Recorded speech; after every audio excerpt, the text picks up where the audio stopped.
Sasa kitu cha kwanza ni the strength between a pair.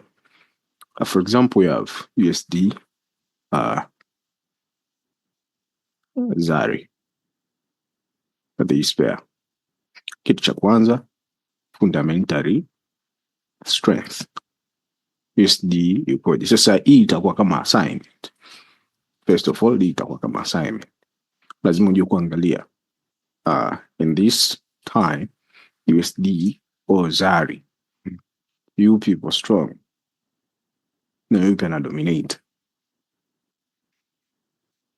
After making analysis on that, then unakuja sasa katika technical analysis.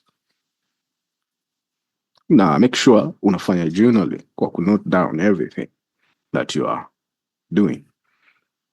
Lakini kitu cha kwanza utapofungua chart yako, unapotaka kufanya technical analysis, for example kama unatumia ZARI, utaanza kuangalia in a long run this pair ilikuwa katika direction gani, ilikuwa inawapa favor bulls or sellers.